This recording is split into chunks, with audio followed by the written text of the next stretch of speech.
Hey, this is Greg McAfee, and welcome to the Greg McAfee Show. Now let's get started.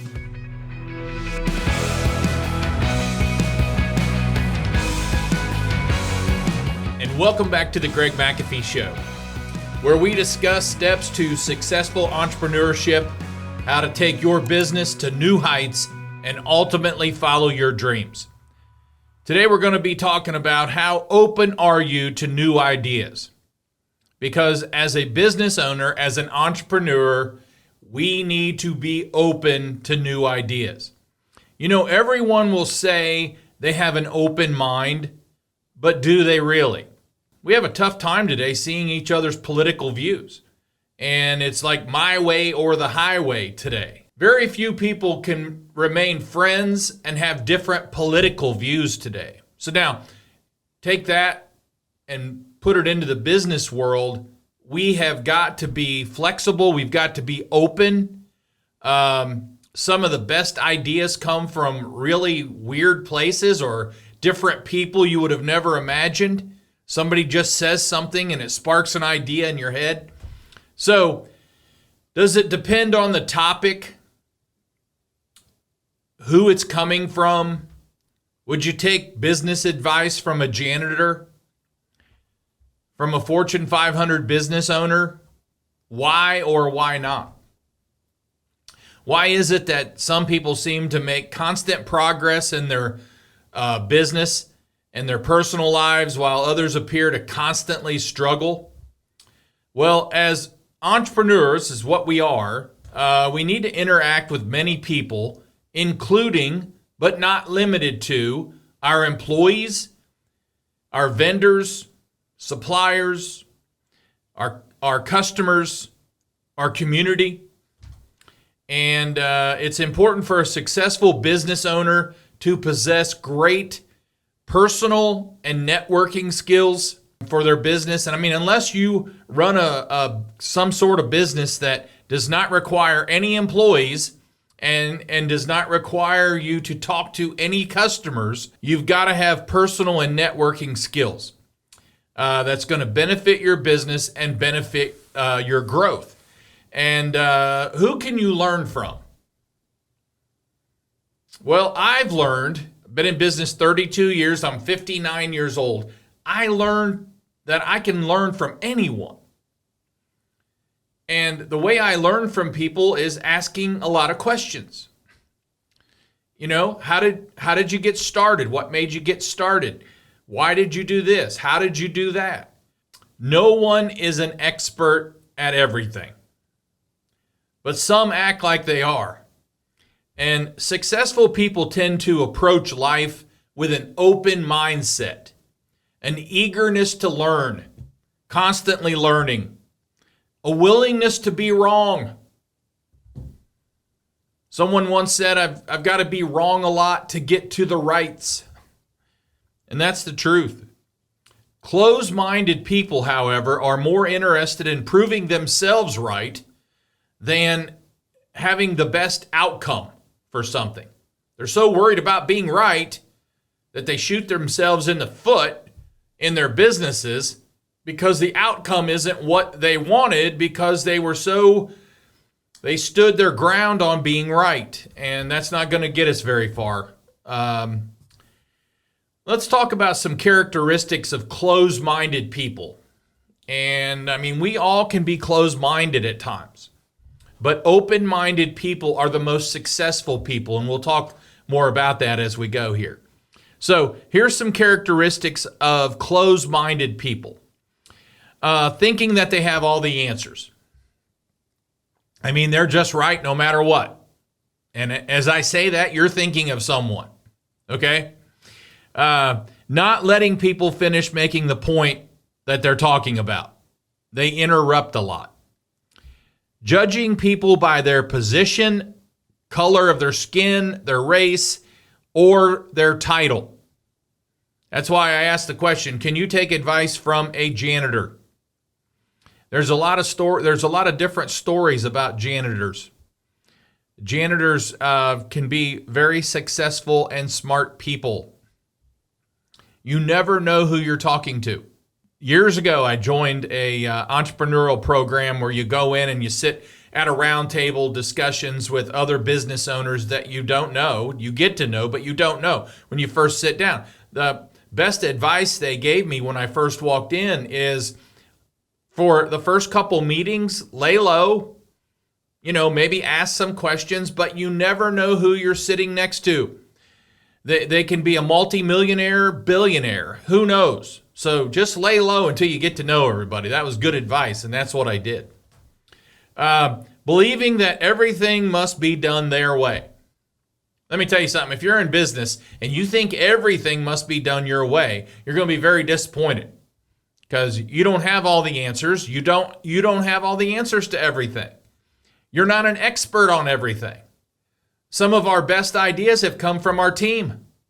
And by asking questions, what would you do differently in this case? How would you do it differently? Is there anything we can be doing differently? You got to want, if you're open-minded, you've got to ask those kind of questions. How can we be different? How can we be better? It's constantly on one's mind who is open-minded and wants to be the best. How about this? Rejecting wild, out-of-the-box ideas without really thinking them through. So we went to a creative thinking class one time, and they had these styrofoam balls. And if anyone said that was a bad idea or that was stupid or anything like that, you were allowed to throw the ball at them. So it basically taught you that there are no bad ideas. There are no bad answers. There's no stupid questions. You got to think outside the box. When you're closed-minded, you reject those kind of things. That'll never work. You know what I mean? I told you before, but I had a family member. It got back to me that a family member said, when I bought my first air duct cleaning truck in my 3rd year in business, that'll be his downfall. I mean, that's closed-minded and extremely negative too, I must say. How about this? Making up your mind before the facts have been fully presented. In other words, if I sit on your board of advisors and I say, I've got an idea you might want to try, and you've already said no to them before I've even got to the end of my idea. Okay? How about believing that their opinion is the only one that matters?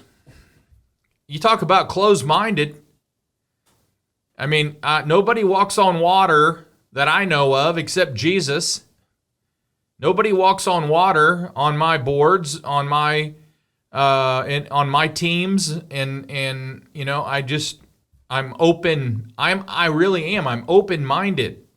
If there's a better way of doing something, I want to know. If there's a better way of thinking, I want to know. Closed-minded people are more likely to make statements than ask questions. There you go. A closed-minded person who you definitely do not want on your board of advisors is one who makes statements all the time. You should do this, or you should do this, or you should do this, and you should do this.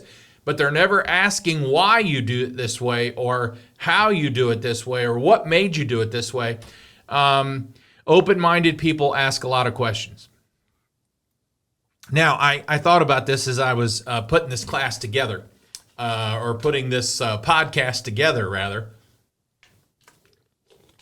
I thought about some of the best advice I've been given, in my life that I could remember, and I'm sure I'm leaving some out. When I was 15 years old, my dad said, you should take heating and air conditioning and refrigeration. You'll always have work. Now, I honestly don't know if that's why I got into heating and air. I don't know if it stuck down in my mind and in my self-conscious, and I did that because he said that. But my dad wasn't one to give advice, and he said that, so it stuck. Work for a few companies before you start your own. That was Jim. He was my HVAC instructor in trade school. That was great advice. You don't need to take long vacations. Just take 3 to 4 day weekend trips with your family. That was a customer of mine who at the time owned 6 to 7 nursing homes. Very successful And I asked him the question, what kind of advice could you give a young businessman? And that was his advice. And it stuck because we did it. Raising a family, growing up, we rarely took a week vacation. We took long weekends. And it seemed to work for us. Be humble or you shall stumble. His name was Tom. He was a friend of mine, went to church together. By the way, humility typically comes from one who has failed. It comes from failure. It does. If you see someone who is humble, they know what it's like to eat humble pie, and they don't want to eat it again. So be humble or you shall stumble. Whether a job big or small, do it right or not at all. That was from Bill, my father-in-law. Raised his children with that saying, and passed it on to me as I came into the family, and it stuck. And we're going to do at McAfee Heating, we're going to do it right or we won't do it. Now, as you grow and you hope and pray that the people you hire and that you train get that, because I'll tell you what, there's sometimes with every company that someone ends up doing something that you would never do or have done, and somehow you're just shaking your head, and something can be done that can just really give you a bad reputation with a few people because one of your employees did something that they knew better, and that does happen. And the bigger you grow, the more that's going to happen. And this is a good one from a movie, one of my favorite movies. There Is No Tomorrow. That came from Apollo Creed to Rocky in Rocky 3. What's the matter with you? Tomorrow. Let's do it tomorrow. There is no tomorrow. There is no tomorrow. There is no tomorrow. And there is no tomorrow. You got to get it done today. We're not promised tomorrow. We don't know if there's going to be a tomorrow. If you don't have time to do it right, you're not going to have time to do it again.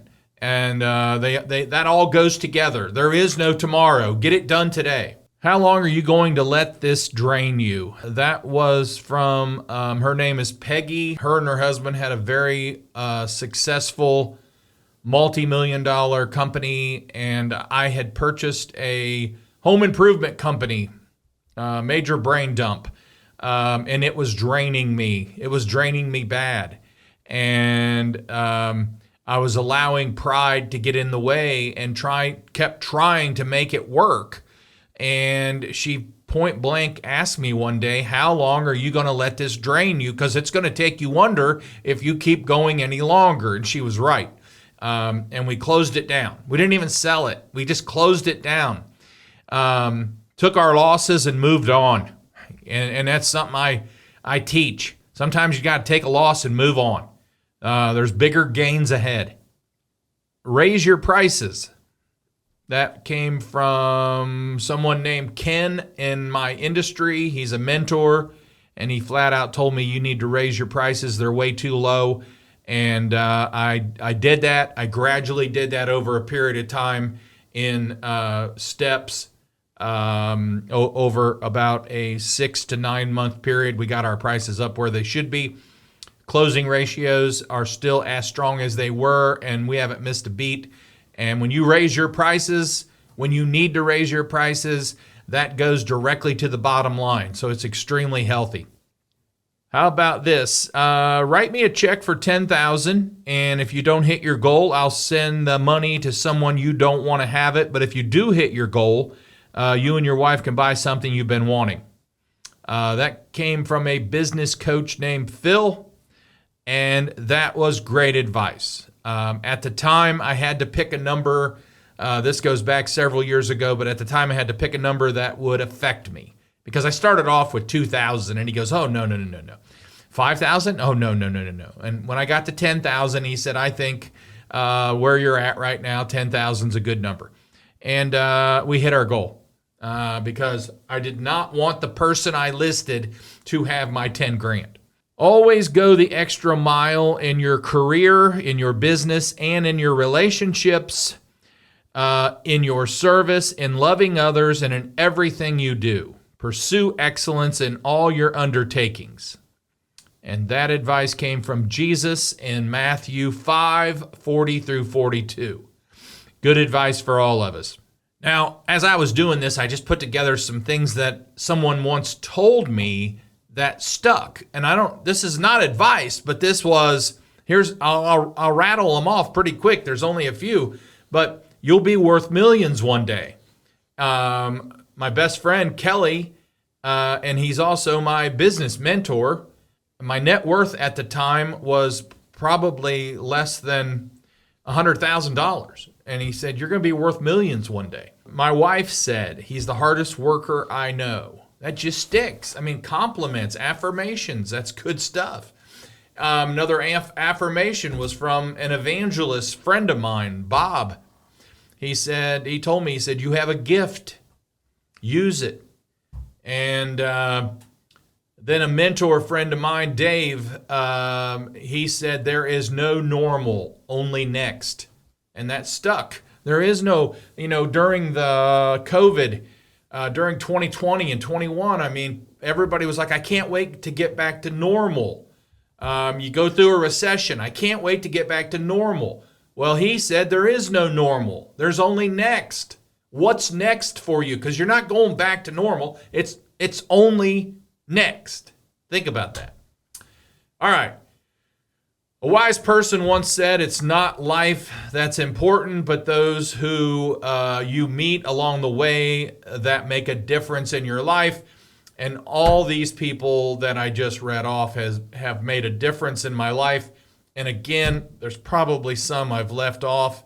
If I spent more time thinking about it, I could come up with another handful. But just good advice. Just good advice to one who is open-minded.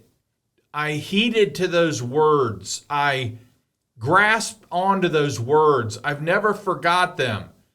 I mean, for goodness sakes, my dad's saying was go into heating and air. I was 15 years old. I mean, that's 44 years ago. I never forgot that, okay?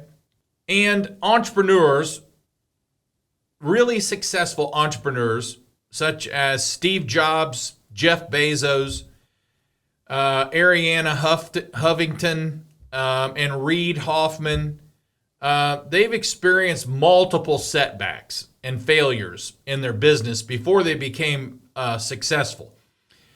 And open-minded people are not afraid to make mistakes. Again, open-minded people are not afraid to make mistakes because they see them purely as an opportunity to learn and grow. I mean, that's how you learn. You know, that's how I said earlier, that's how you become humble. You know, failing, bragging, you know, those things, they don't go. They don't work for successful people. It's okay when someone else brags about you, but you don't need to brag about yourself. As a matter of fact, I enjoy bragging about other people. I just told someone yesterday who I've never met. I've only read about them. I've never got to meet them. Very young individual, somewhere in the late 20s, early 30s, in our area in Dayton, Ohio, has now bought 2 grocery stores from the owners they've been around for years in the Dayton area, and now he's opening up a brand new one. And I talked to him on the phone yesterday, and I told him, I said, we've never met, but I'm like so proud of you. You know, you're taking a risk. You're putting your capital at risk to create jobs and create business here in the Miami Valley of Dayton, Ohio. And I'm proud of you. So good job. Keep up the great work. And I think he was like glowing. I think he was just like, thank you. I mean, there's not too many times you get to hear someone's proud of you. So brag about other people. You don't need to brag about yourself. And don't be afraid to make a mistake, because closed-minded people are so afraid to make a mistake that they'll look bad.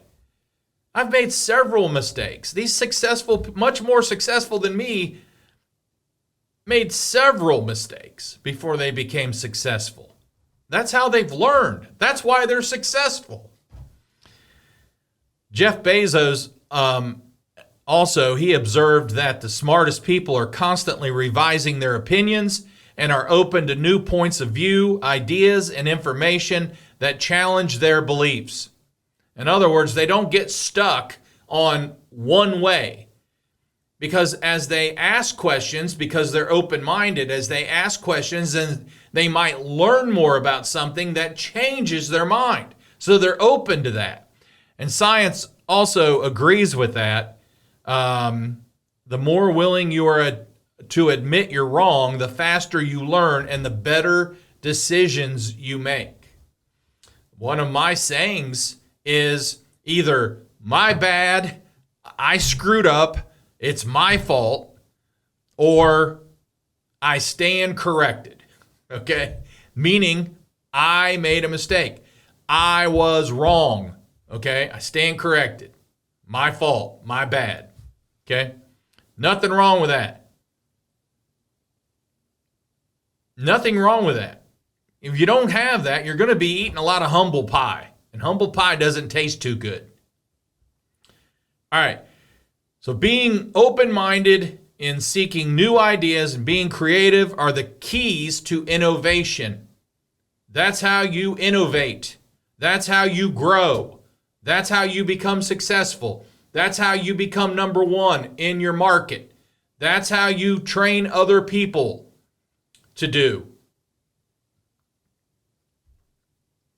So I encourage you to think big, believe that your business can accelerate and make a major impact on your team, your customers, and your community. And be open-minded. If you want to be successful, you're going to have to be open-minded first. Expand your knowledge. Read more. Attend certain classes, certain groups. Be part of things that challenge your thinking. Challenge the status quo. Respect differentnesses. That word's always hard for me to say. Respect differentnesses. And tackle new ideas and opportunities. You won't be disappointed. You'll expand your horizons. And by the way, I always challenge my team, teach your kids to do this. I wish I would have learned this a lot earlier. I learned it the hard way. I ate a lot of humble pie. I bragged when we started growing a little bit. I can recall certain things I said that I would never say today. Stupid, young, dumb. However, that's how I learned, okay? And that's why I can tell you I made a lot of mistakes, okay? So don't be afraid to make mistakes. Before we wrap up, if you're watching on YouTube, don't forget to like and subscribe below. You can also support this podcast by rating and reviewing on iTunes or your preferred listening platform. Keep listening because it challenges your thinking, it will make you think different, and it definitely will help you sleep better at night. So don't forget to follow us on Instagram and Facebook at The Greg McAfee Show. No spaces, no underscores. Thanks for listening, and as always, carry on and have a great day.